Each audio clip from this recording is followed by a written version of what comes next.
David, just in case my recording doesn't work, can you record it on your computer too?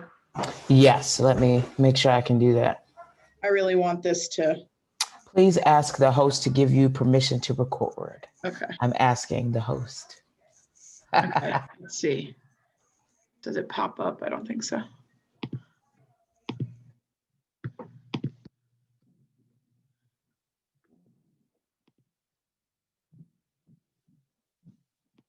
There.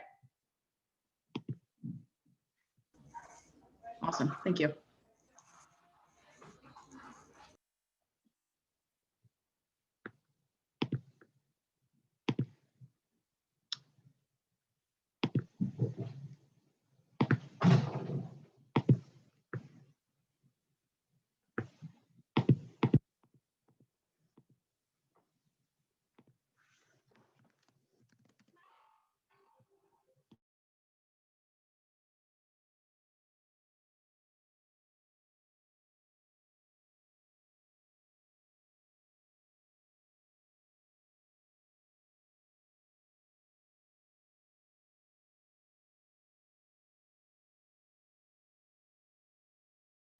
Can everyone put their committee letters in their name, please?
And for everyone entering in, please put your committee letters in your name if you could.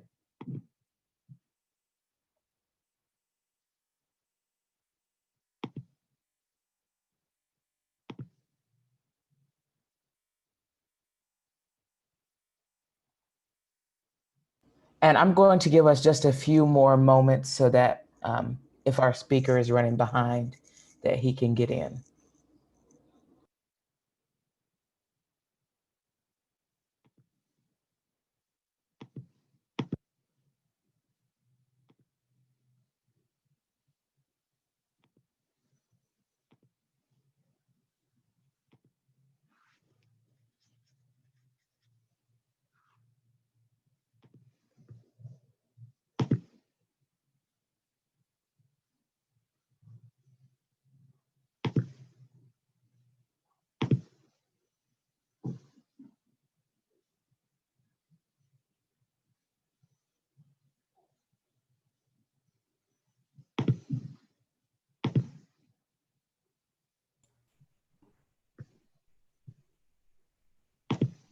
Hi, Emma. Hello, welcome. Thank you so much for coming. My pleasure. Excuse the lighting. It's a little bit garish, but it's dark enough outside that I need to turn on all my lights. Completely understand. I'm a bit orange since coming home. It's my lamp situation. So I don't think lighting is ever going to be quite right. Maybe I should go invest in a fancy like ring light, but I'll hold off until someone makes fun of me for my lighting or something. I don't know. All right. Alrighty. Yeah, it looks like we are good to start. So we're going to call this meeting to order at 5:01 p.m. As always, please make sure that you are sending your ID number to Karen so that she can record your attendance. I'll begin sharing my screen here.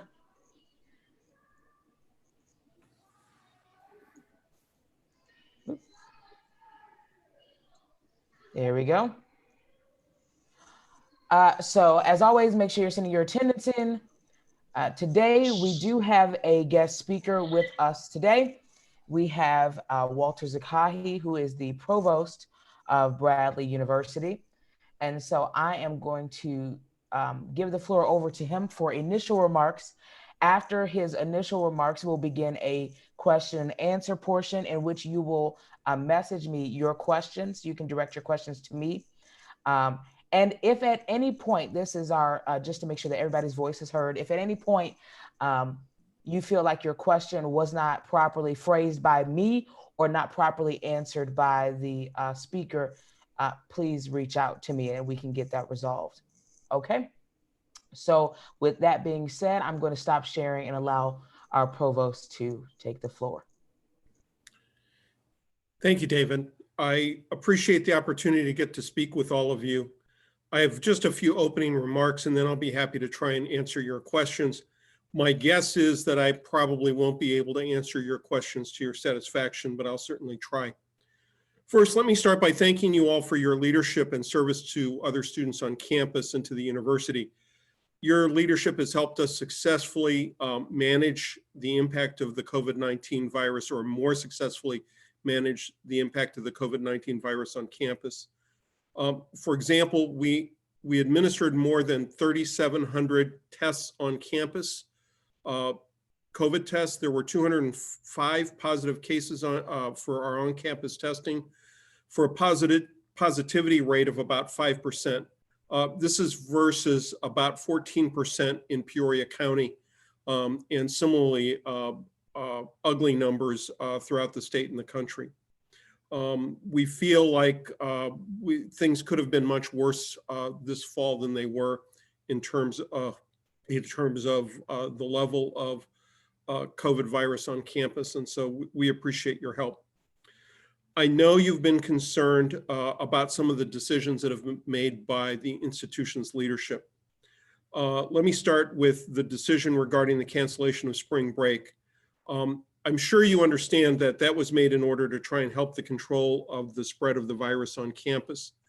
I will tell you, and I understand, and we have heard from students being concerned about not having any kind of break in the spring semester.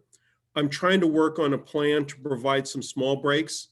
I'm not in a position to give you much in the way of detail at this point, as we're trying to work through this and work with the deans and with the faculty. I hope to be able to share more information on this with the campus community later in the week. We will also, as previously communicated, continue with Bradley's regular grading policy. We heard from students about this prior to our announcement. We reviewed it. I reviewed it very carefully, and then President Standiford reviewed it very carefully. And ultimately, we decided that this is a decision that we made the decision we needed to make.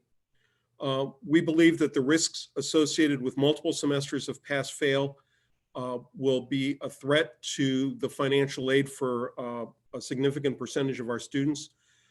We know that about close to 70% of the students on campus receive federal financial aid, and close to 30% of the students receive financial aid from the state of Illinois. These are the groups that are most at risk from this, and this risk grows dramatically with multiple semesters of pass-fail grading. Ultimately, each student is impacted differently. There's not a way for us to do a one-size-fits-all on this, and that's the reason for the decision. We understand some schools have chosen to have pass-fail. We felt in the end that it was a decision that was best for Bradley, that we not go in that direction. We join a number of other universities that have also decided not to go pass-fail or credit, no credit. There are a variety of different names for this. In any case, I know and have received requests for more information about this from all of you. We've provided the information that we feel we're in a position to provide at this point.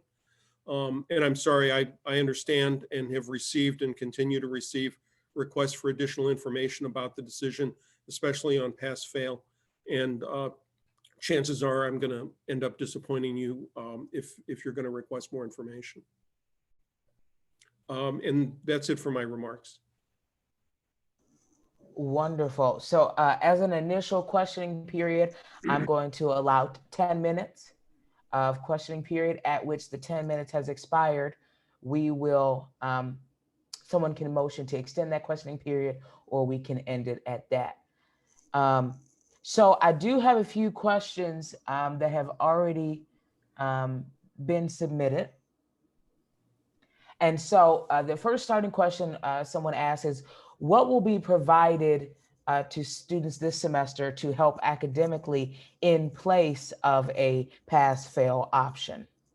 Other than really asking the faculty to take into consideration the issues that we've had related to COVID, there isn't anything that at this point that I can offer you.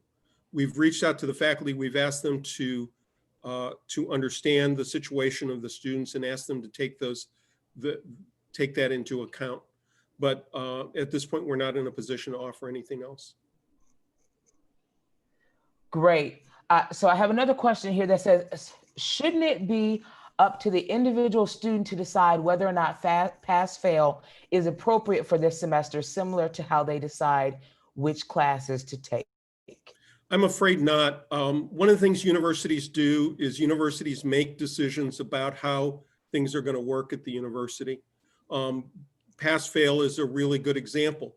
There are a number of universities, for example, that have pass-fail as a regular option independent of COVID. Bradley does not have that as a regular option. There are a variety of things where universities make decisions as far as what's best for the institution and for the students at the institution. This is an example of that. Thank you. So another person asks that you mentioned that you, along with the other members of the administration, made this choice because it made sense for the best of the institution. But they're wondering what was the consideration about what is best for the student population?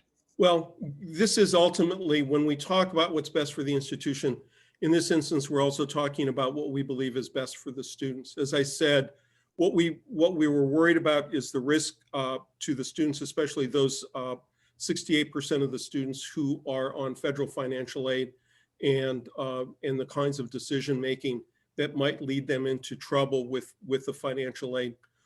We felt that it was in the best interest of the students and of the institution. Great, thank you. In addition to the evidence that you reviewed regarding financial aid, were there any other pieces of evidence that the administration looked toward to decide and make their decision about Well, that was really, pass-fail? I would say, the primary piece of evidence that we used. While Bradley, has a tradition of not having pass-fail, we made an exception for that in the spring semester. While that was a consideration, it was a pretty minor consideration. I would say that for me, certainly the primary basis for this was the risk that we saw with multiple semesters of pass-fail. Great, thank you. Some schools are having break days instead of a spring break. So why doesn't Bradley simply pick 5 days to have off to provide a break in place of spring break? This really has to do with the arrangements that we have with the Department of Education, who oversees federal financial aid.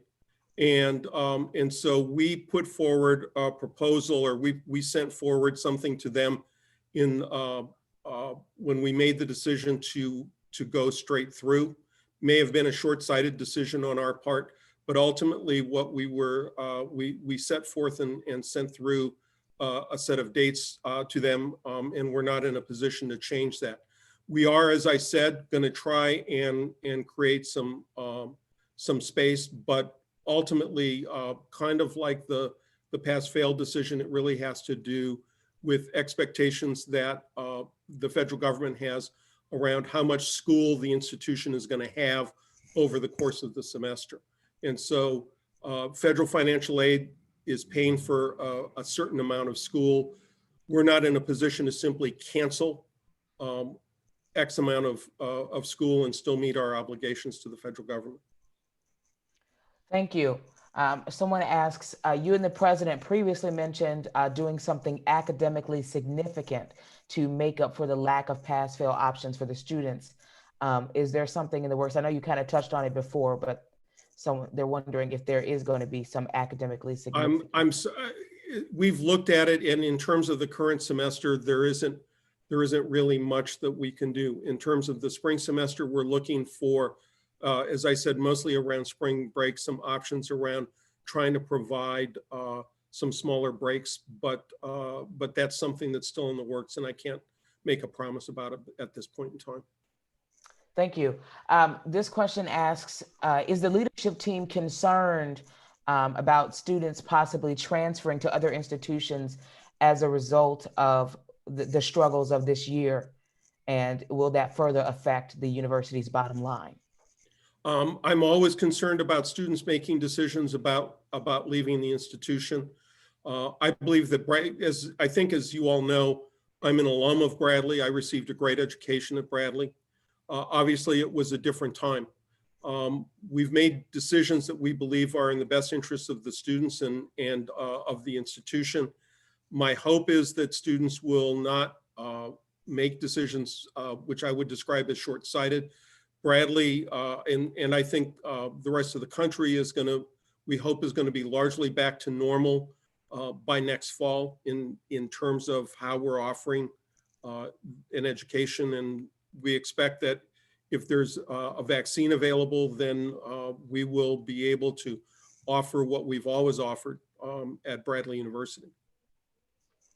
Thank you.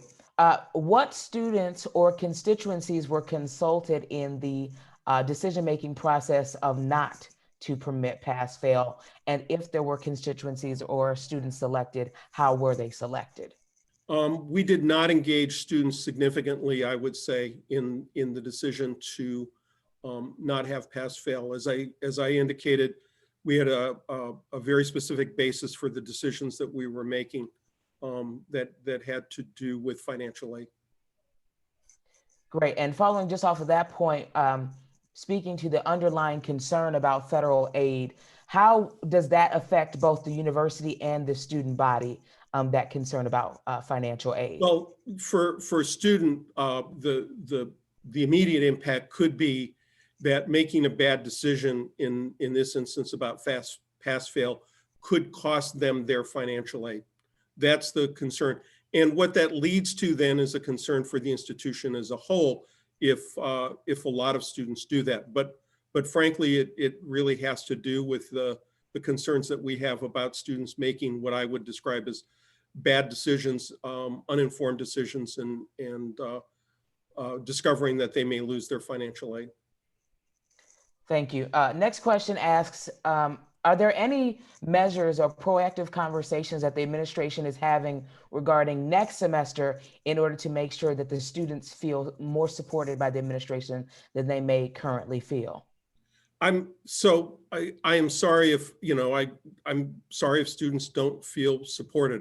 I have to say, for me, the key aspect of my 4 years at Bradley has been trying to address issues of student success. It's been the thing I've been most focused on in my role as provost. And I apologize if students don't feel supported. As I've indicated, we're working on a couple of things. I think the key thing is trying to find some ways to provide some small breaks for students during the spring semester is probably the key thing we're working on. I have the deans working on really bringing to bear the idea that students are feeling overworked and overwhelmed. I'm hearing increasingly from the faculty that they're recognizing that. We're going to try and bring, for example, a panel of students based on a conversation a group of the senior leadership had with a group of students the other day, to what is for the faculty professional development at Spring Forum. And what we want is for the students to share with the group of students to share with the faculty how overworked, how overwhelmed the students have been feeling throughout the fall semester. I know that hearing that had an impact on me when we were in the session, David, that you were in. And so I think hearing that from a group of students who may not be directly in their classes is going to be one of those things that that I believe will have an impact on the faculty. Great, thank you. The initial 10 minutes has expired. I will entertain a motion to extend the questioning period. Motion? Is there a second to that motion? Second. The motion has been seconded. I will expand the questioning period for another 10 minutes. The next question. David, let me interrupt for just a second, Yes. just to let you know, I probably need to leave here about 5:30. I'm not at home, I'm at work. Okay, so we will extend the questioning period until 5:30, if that works for you. That works for me. Perfect. The next question asks, have the faculty been encouraged to consider incomplete statuses as an option for students who are experiencing personal loss, upheaval, and COVID? We haven't specifically encouraged them to do that. I'm meeting with the deans tomorrow. I can have a conversation with the deans about that. That's certainly an option the faculty always have in terms of the work with students, and students always have the option of making that request. But I'll speak with the deans about it, and we'll add it to the agenda for my meeting with the deans tomorrow. Great, thank you. So the Academic Success Center has been pretty busy. Is there any consideration on the university's part to increase the small staff? We haven't had well, I shouldn't say that. I have not had a conversation about that. The Academic Success Center does not report to me. It reports to Vice President Thomas. I'll be happy. I think I'm in a meeting with him tomorrow. I'll be happy to ask him about that. And if all of you feel like they're a bit overwhelmed or understaffed under the current circumstances, it's something that we can talk about. Great, thank you. Does the provost's office have consistent contact with students? If so, how much weight do you put in their opinion? And is there consistent follow through? So I don't have consistent contact with students. In previous years, I've had regular meetings with a member of the Student Senate leadership who was presenting ideas to me. That hasn't happened. We haven't had those meetings this year. The member of the cabinet hasn't reached out to me about that. I would certainly be happy to have those conversations. I would also add, I know that given the meeting that we had recently with a group of students, that President Staniford would like to continue having those meetings and has asked for those meetings to continue. I believe that'll be an option that I have for ongoing contact in the future. Certainly in the past, as we've talked through issues with a representative from the Student Senate leadership, we've bounced ideas off of each other. I believe that there has been follow through on those, but it's a different time in terms of the kinds of issues that we're dealing with right now. Great, thank you. There's a question about whether or not there was some moment of pause or concern about making a decision that directly affects students without consulting any students. Again, if I'm assuming what you're talking about is pass fail, and I would say no, given the risks that were involved, I'm confident with the decision that we made the appropriate decision and the decision that we had to. Great, thank you. Kind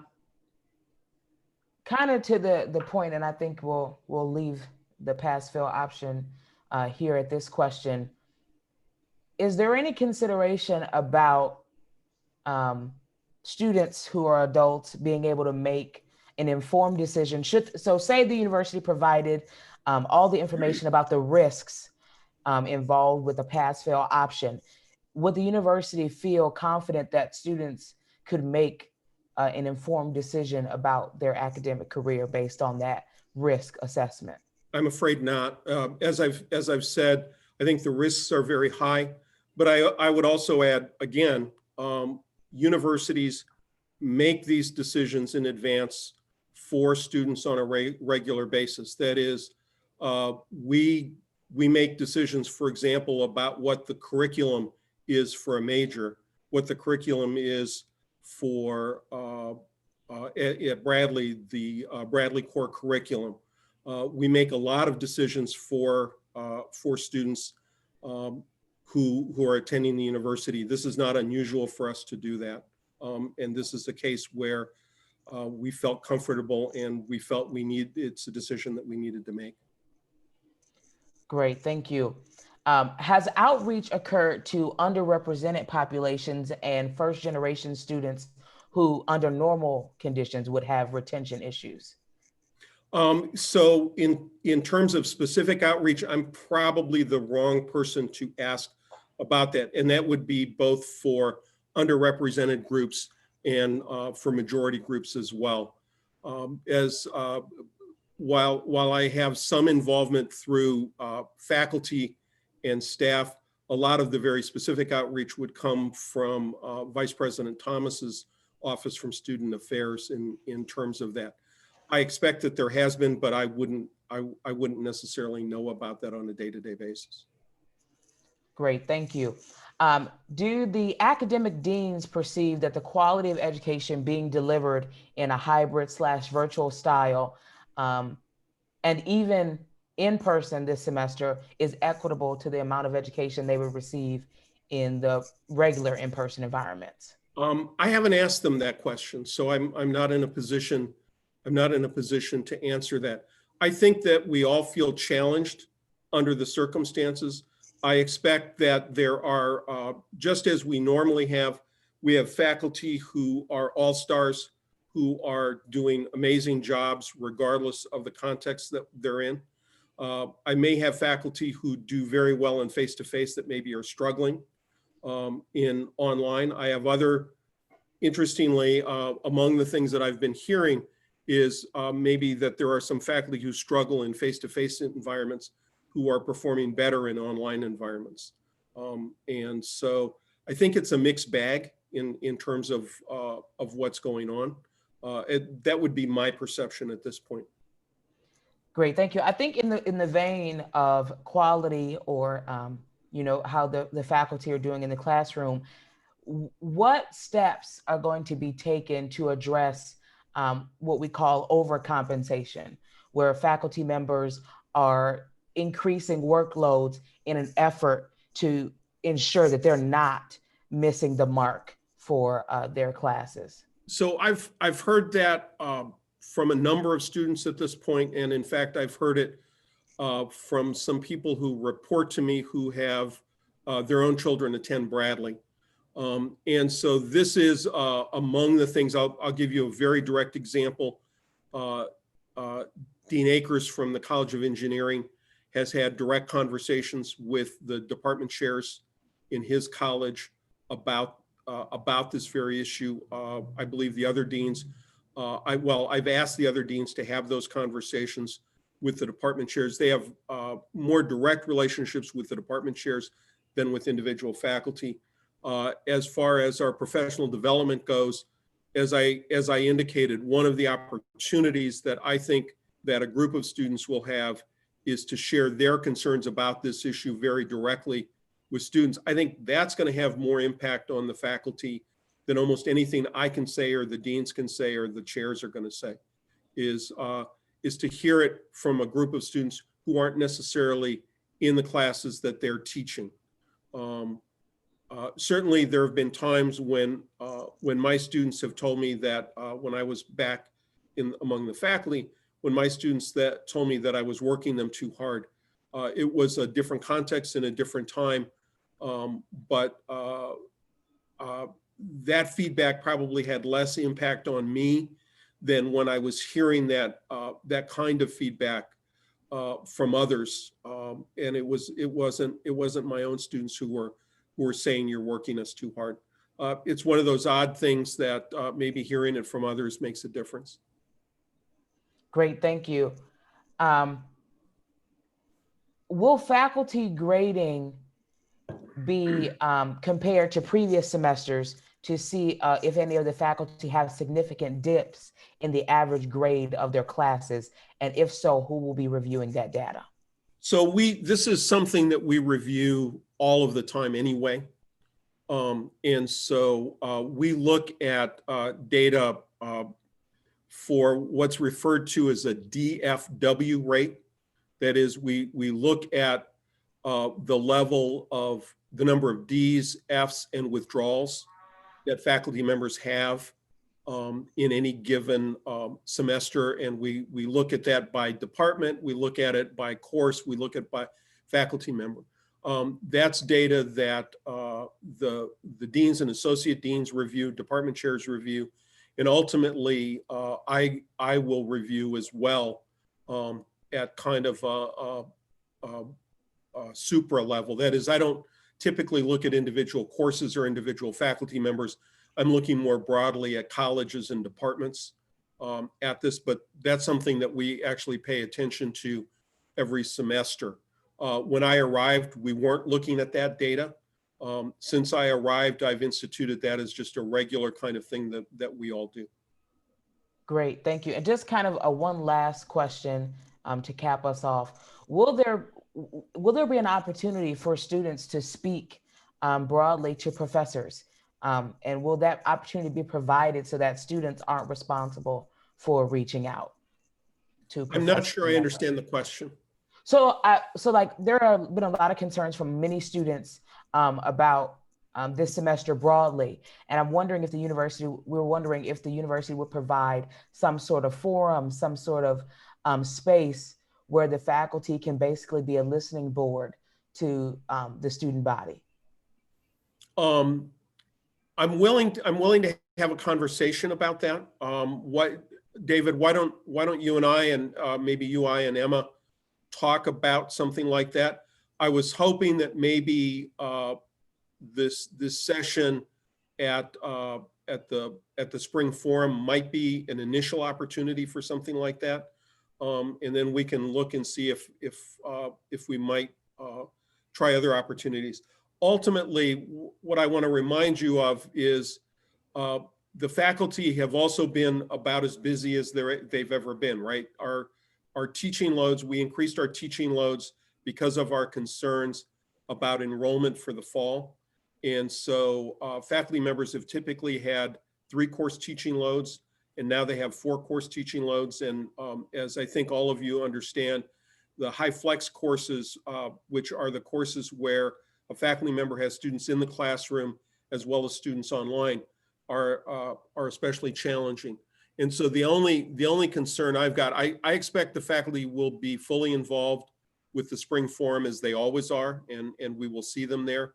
But if we set up other opportunities, all I can do is make them available to the faculty. I can't guarantee that the faculty will attend.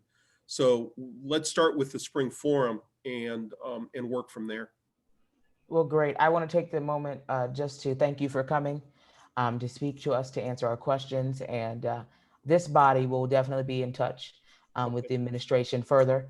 We're hoping that you'll be just as receptive to work with us.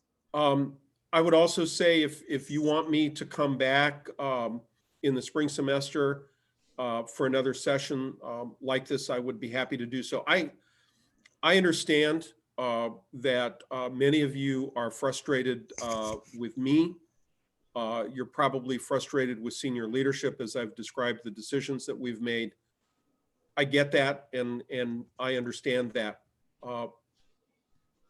All I can tell you is that at each and every step, I believe that we've made decisions that are in the best interests of the students and the best interests of the institution. You may or may not believe me about that, but Bradley's a place I love. And I'm not going to do anything to create problems for you or for the institution overall if I can help it. Great.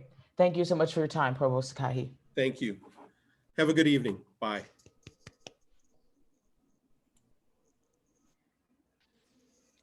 All righty, we will move us promptly back into our agenda. David, I have a quick question. I know this isn't super normal, but is Yes. there any way that I could motion for any sort of feedback or discussion on, or anybody's thoughts on that presentation? I'd ask the parliamentarian to advise me on this one. I don't have any recollection of a method for open discussion in this form. So I need Because if not, we can do it at the end, honestly. But Karen, do you have any idea? I don't think there's anything specific on that, but I don't see why not. Okay, anybody, any thoughts, thoughts on that, Harini?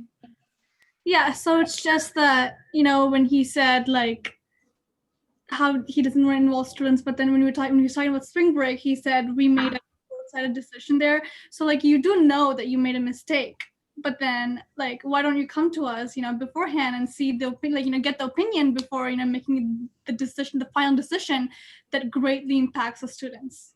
Like he did accept that they made the wrong decision by you know, canceling spring break and then just reaching out to the federal department regarding whatever the issue he's talking about. But that's the part that's like, that tells you that you should involve students in decisions that affect students. Right. Anybody else have any lasting thoughts, things that? Jamal? I'm not gonna lie, I was a little heated by him, but basically I just was it struck me in the way that he said, sorry, I'm just gonna looking back in my notes really quickly. Yeah, anybody that took notes, send me your notes. I took notes too.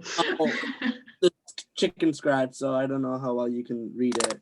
But basically he said, well, two things. One, he said the small breaks, but he didn't go into like, I'm like, how are they gonna implement that? And then the second thing was like this 70% of like the federal financial aid and 30% of the state of Illinois financial aid. I looked it up when he was talking. Federal financial aid is only affected if it's like you're failing the class. So if you choose to put that fail option on your course, like last spring semester, we had the option to decide which classes we wanted. That's up to you. That's like, you wouldn't knowingly put a fail option. You would rather take a D than compared to a fail.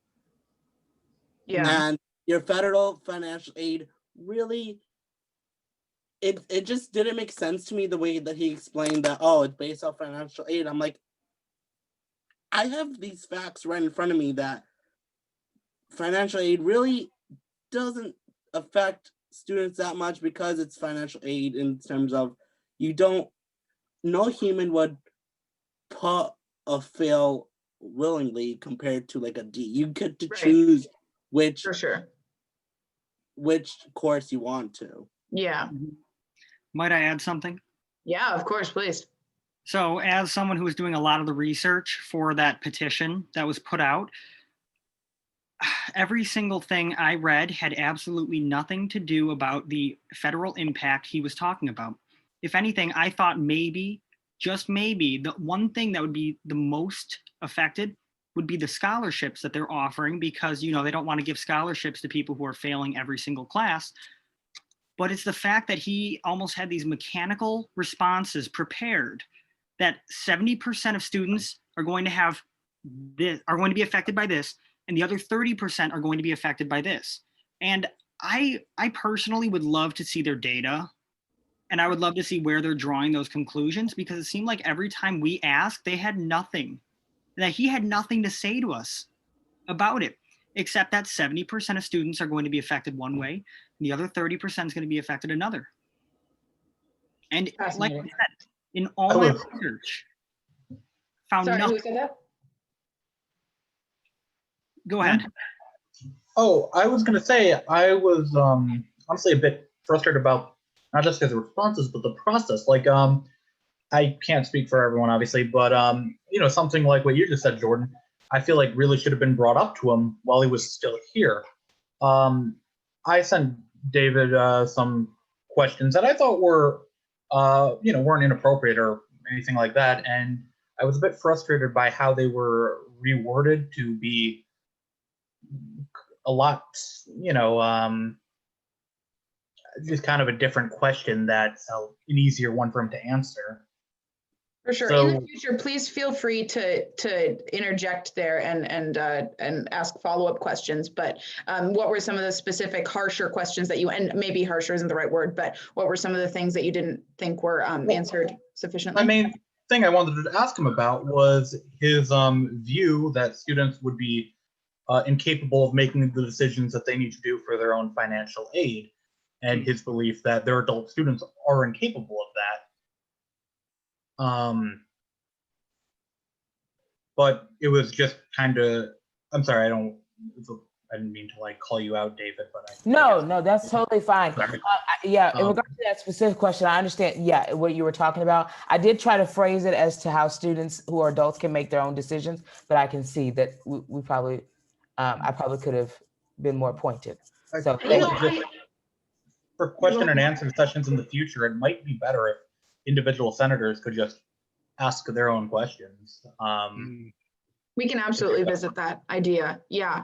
But I can definitely agree that and I think you were asking a question that we definitely already know the answer to. He does not think students and parents can make decisions for themselves.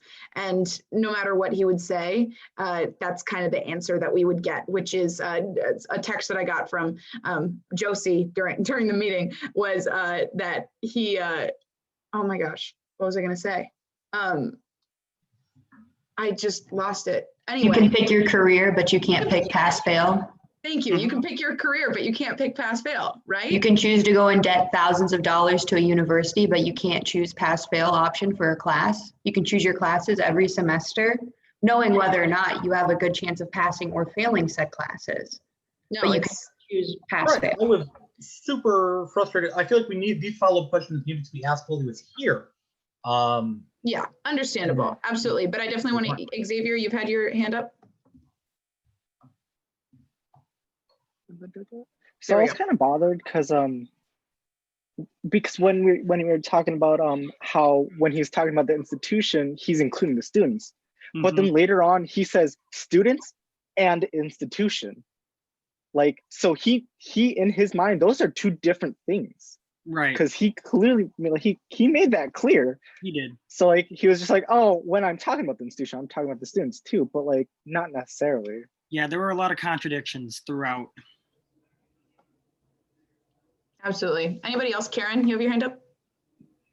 Yeah, so I asked that question, and the reason I asked for it was because I was genuinely curious to see how he was going to defend the student body, because they genuinely made choices that not only are going to hurt students' mental health, but are just going to cause us to do poorly in school, which will affect our financial aid more. I feel like an F or a D or a C in our GPA in our classes is going to affect us more financially than doing a pass-fail. I just feel like he just didn't care. Like, he just showed up to show up and say, yeah, I came, and then just gave us these like statistics that aren't really there or that aren't really true.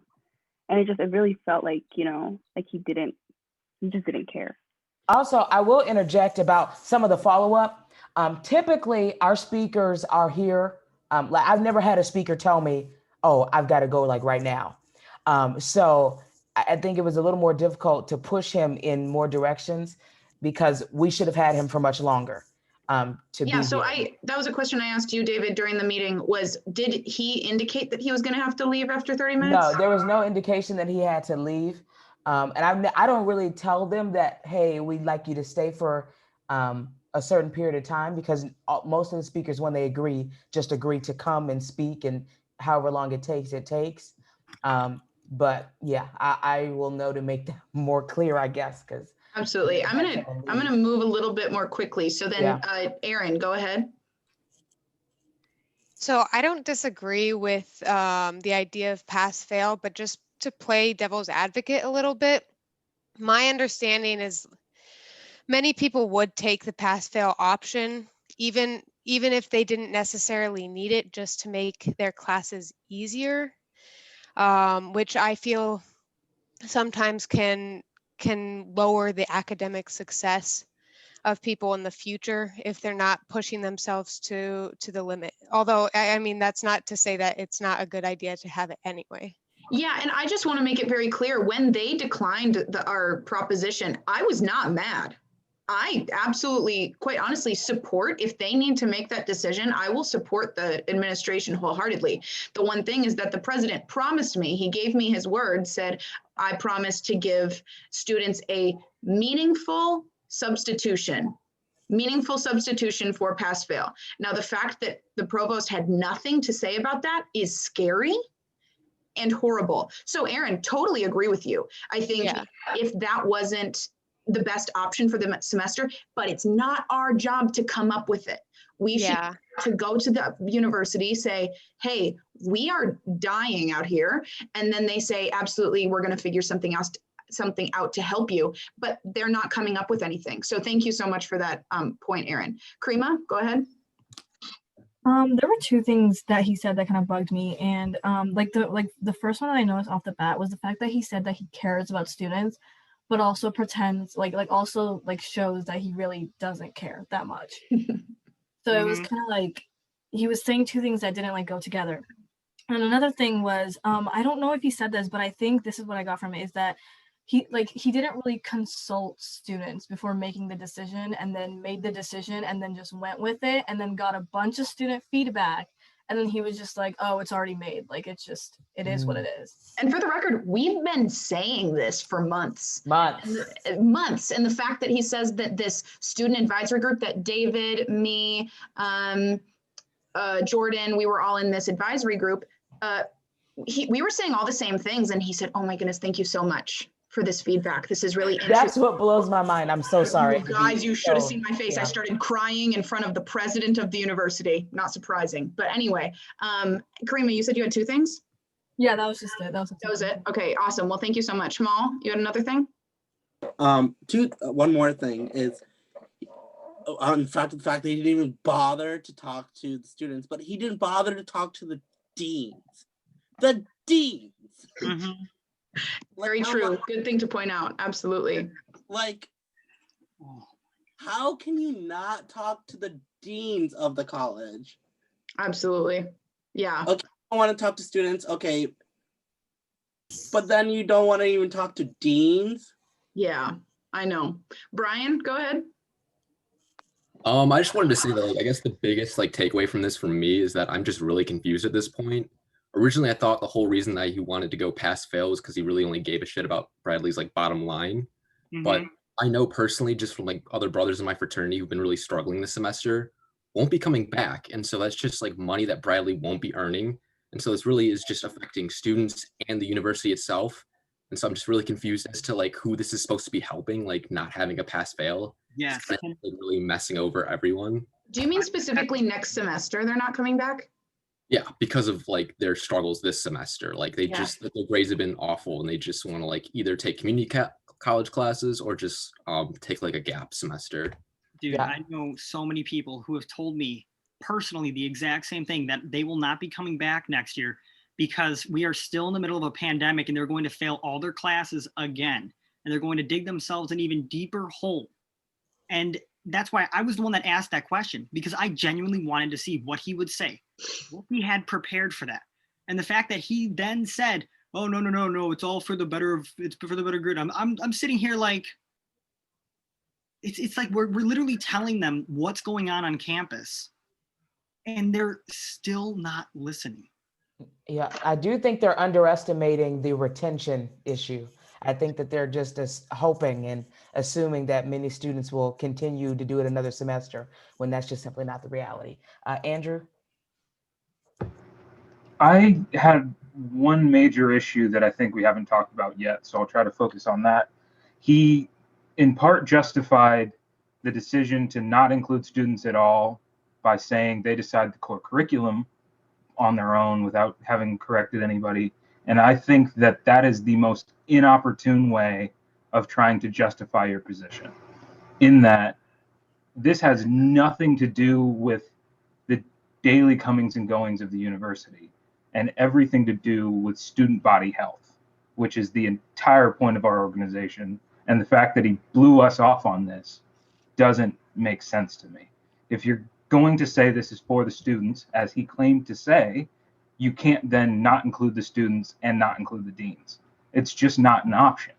If you're doing something for the students, you should include the students in every circumstance, no matter the circumstance. Great. I think we're going to take Harini and Josie, and then we'll And then move on. Yeah. Yep. Harini.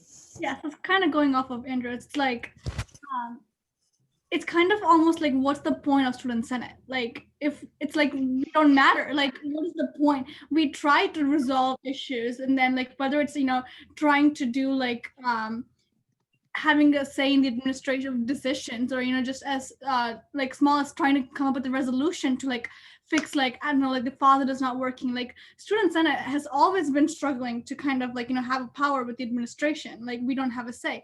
And now he clearly came out and be like, yeah, students didn't have a say in this. And it sounds like he kept saying, yeah, the senior, I know you're upset with like the senior leadership people. But it sounds like to me, like it's just the president, the provost, and Nathan Thomas. I feel like it's just those three people in a room making a decision that affects the entire university, and they don't consult with the deans, the students, nobody. It's just those three people. And I don't even know how much say the new president has, since he's new, but I feel like the majority of the power goes to Nathan Thomas and Provost Walter Zakai. So it's like just those two people with a little bit input from the president, like making decisions for all of us. I will offer just a brief kind of explanation on that. There's a expansive leadership team. I do think, however, the provost does have a significant part in the leadership team. Also does the new president. But we're forgetting also about the COO, who is also the CFO, which, you know, understands the university's ins and outs and the money. So I do think there are a lot of people at the table that have little contact with students, which is definitely a problem. Josie? So my question, which maybe I should have just asked Emma, but he alluded to the fact that there was a student senate representative that hadn't reached out to him. That really gets on my nerves. So I don't understand, which granted, I mean, there's not necessarily a student senate provost role, but he pretty much said that the person that's supposed to be exactly like him hadn't reached out to him. So I thought he was alluding to me, but now that you're saying this, it's possible that the AA chairperson was the person who historically reached out. Now, I will point out, I don't know how many of you guys know Megan Breska, but she was the student body president last year, and she was previously the academic affairs chairperson, and she was crazy. Like, she worked so hard, and she crazy in a good way for everyone who doesn't know her. To clarify. No, crazy in a very good way. Oh, I really thought you meant it a bad way at first. No, she was the best, but she worked really hard and she just went above and beyond. And so I think it's not our job to have to reach out. Well, okay, sure. Maybe it's our job to reach out to him, but it's not our job to be the sole. I email him every day, every single day, multiple times a day, regarding pass fail. I have a scheduled email that gets sent to him at least once or twice a day. So I don't understand how he does not think that people have been reaching out to him, because I've been in meetings with him, you've been in meetings with him. And so I was just wondering if there was a specific something that I needed to do. No, nothing specific. You're doing your job really well. So since we're closing down this discussion, I'm gonna definitely one moment, Emma. I'm gonna defer to Tom just for a moment, because there's some clarification that we need to provide regarding what was mentioned before. I just wanted to say or mention, you guys are having great conversation and bringing up some really good points. And I have to be kind of quiet on this conversation because of my role. But the one thing I did want to kind of clarify is the senior leadership team decided this. That senior leadership team is the provost and the academic deans who were involved in this decision. It is not the grader with the CFO. Nathan Thomas, the Vice President of Student Affairs, was not informed in this conversation. So it's kind of a different senior leadership team. Now, I do believe the president would have been informed and approved that plan, but when it comes to it, it came through the academic dean / interim deans and the provost. That's the senior leadership team he was talking about. I just wanted to clarify that for you guys. Very important distinction. So thank you, Tom. Very important. Athletic So- nothing to do with that. So this has been really, really wonderful. And I have two things. I want to have these kind of conversations far more often, because I realize saying, email me with any thoughts doesn't exactly get your guys' brains moving. So I want to have moments like this more often. And also, I just want us to all stay revved up, angry, and just keep screaming these things. And I want you to know from the bottom of my heart, the cabinet, me, everyone that's been in any of these meetings, like, we are advocating for the things that Senate is talking about. And these things aren't just getting shouted into a void. I know that, like, last year was a really difficult year for Senate, and not a lot was communicated to the senior leadership, specifically like the entire senior leadership, not what we were talking about before. But this year we really are having these conversations. It's just that now we're screaming them at the faces of the people that need to hear it. And they're just like, what? I don't hear you. I don't know what you're talking about, kind of thing. And things will happen. We're not going to let them not happen. And I'm excited, and I just want you to know that I'm revved up, so stay revved up. And these things are being communicated. So thank you for that conversation. And David, let's get back into the regularly scheduled. Wonderful. Also a note, it sounds like he'll need to be back before the Senate sometime relatively soon. It probably will not be before this semester is out, but he will be definitely on the top of the list when we return to session. I'll go back to the minutes here, and for the sake of time, we'll jump right in to department reports with Josie. Hi, so now that we're back from Thanksgiving, the Department of Academic Affairs is pretty much just picking back up where we left off with some of our projects. So we'll be working with webcams for professors, mandatory recording of lectures and classes, and uploading for hybrid classes, and pushing for things for next semester and trying to make things as easy or as possible. Great. Thank you. Moving on to campus affairs with Harini.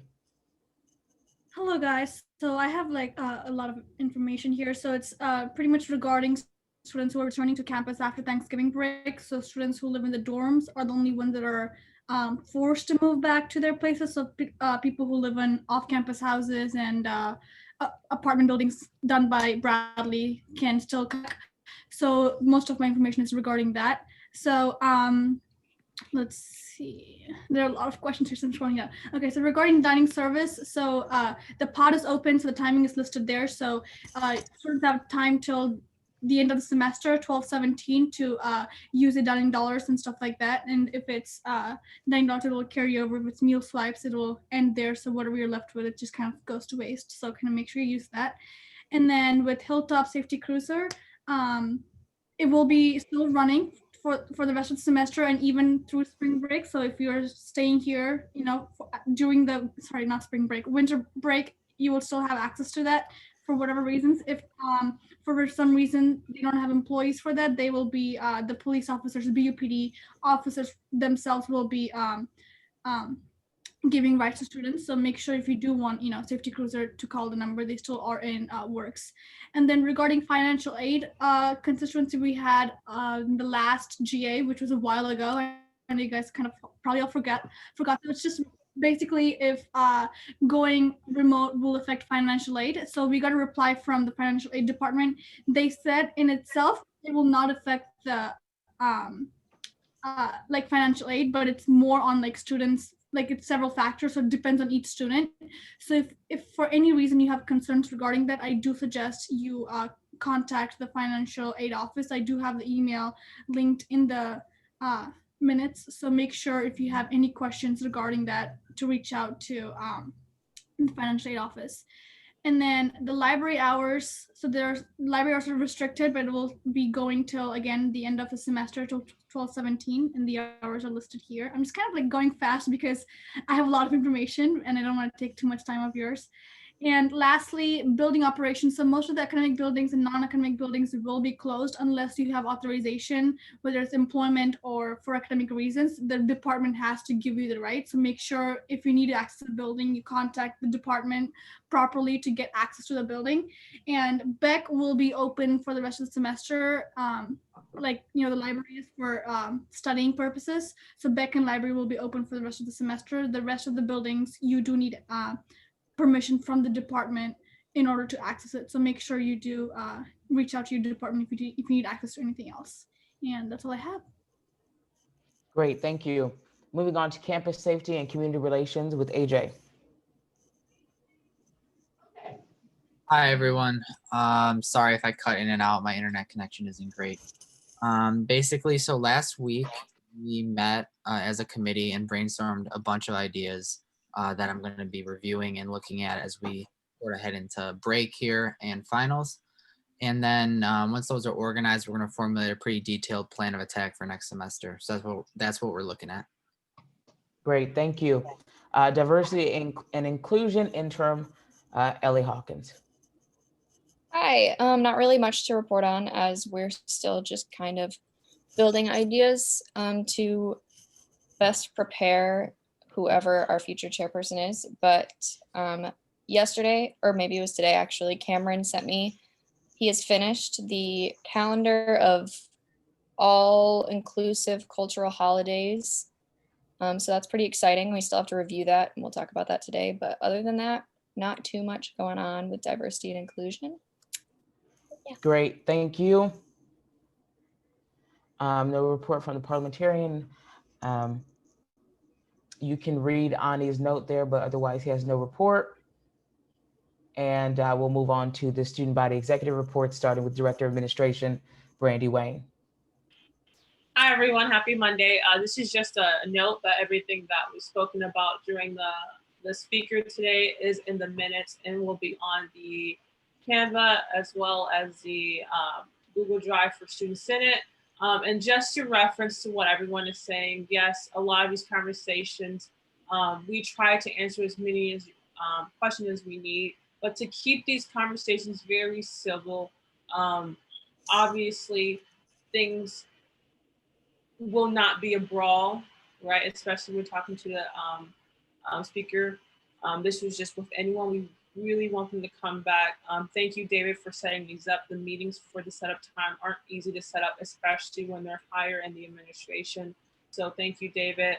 For as far as my minutes, SCBRC results have been sent out to any organization. If any of you all requested any funding for that, those emails have been sent out. Strongly encourage you to do it today or tomorrow to set up an advisory meeting with your financial advisor. Thank you. Great, thank you. We'll move directly to President of the Student Body, Emma Hoytia.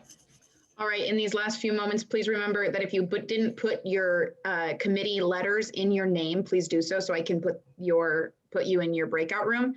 But I just have a couple of meetings this week that I want to tell you about. So first of all, that student advisory listening session that the provost very briefly touched on, which is interesting. He had one good thing and he didn't talk about it. So his office put together that listening session that I was talking about. Me, David, Jordan are all in it. And so we're having a second one, which I was unaware that professors would be there from what I understand now that we heard what he's saying. I don't know. So that's going to happen this week. So Brad McMillan, who was the moderator for that conversation that I had with Ray LaHood, he is every year Bradley has a symposium on a important issue, and this year it's climate change and it'll be held virtually. And so I'm meeting with Brad McMillan as well as someone that's in charge of a climate change organization to talk about how Student Senate and students can be involved in that, which will be kind of fun.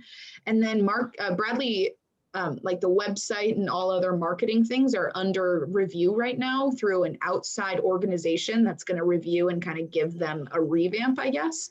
And they're going to talk to people around the university. So they're asking, I think, random students. So maybe some of you guys got a request, as well as professors and faculty, staff, all that stuff. So I have a meeting with them as well.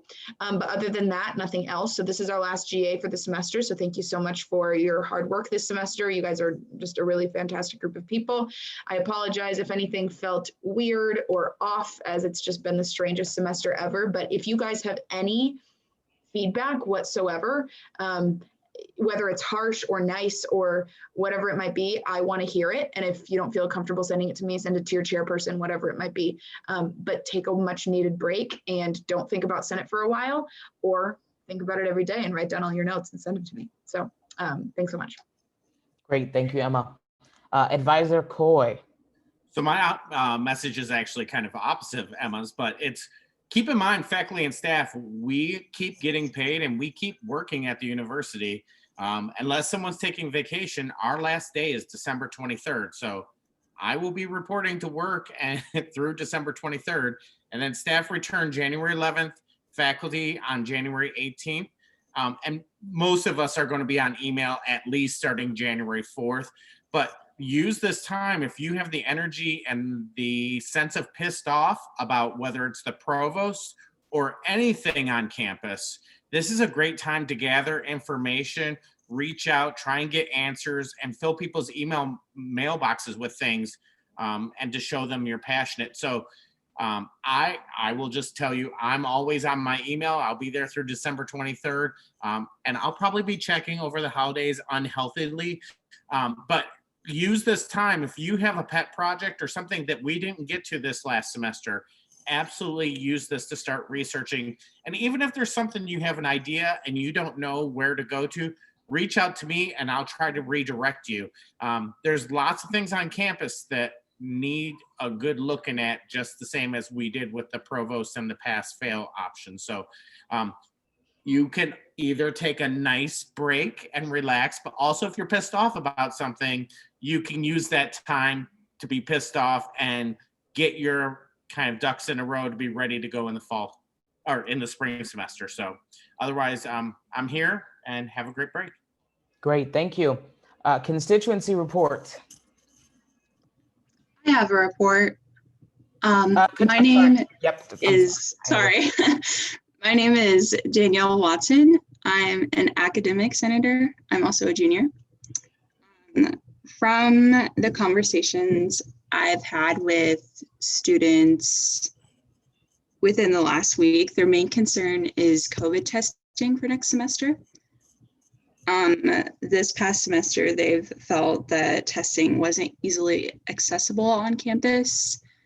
And most students usually, from what I've heard, go get tested at the Civic Center in Peoria, but for those students without a car, I'm sure that can be kind of difficult. So I think a good solution could probably be forming some sort of communication, just so students can have a plan going into next semester. Great. That's all I have. Just as a point, also, I have heard in some of the conversations that I've been having with the upper administration, the goal for next semester is to be able to have a system where anybody who wants a test on campus can get a test. They haven't achieved that capacity yet, but do know that that is the goal, to eventually have that capacity on the campus. Any other constituency reports? Great. We have no unfinished business. We have no new business. This is now the time for public comments. Any members of the public? Alrighty, call for announcements.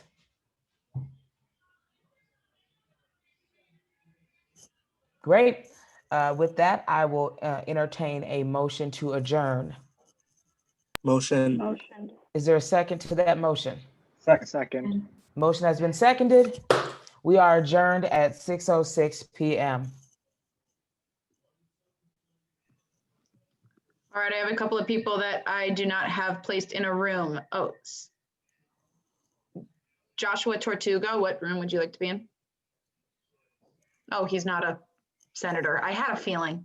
We actually had people that weren't senators. Grace, where do you want to be sent? PR. Sorry, I got kicked out. All right, PR. There you go. And oh, did I put you in the wrong one, Peter? Oh, he's gone. He's gone.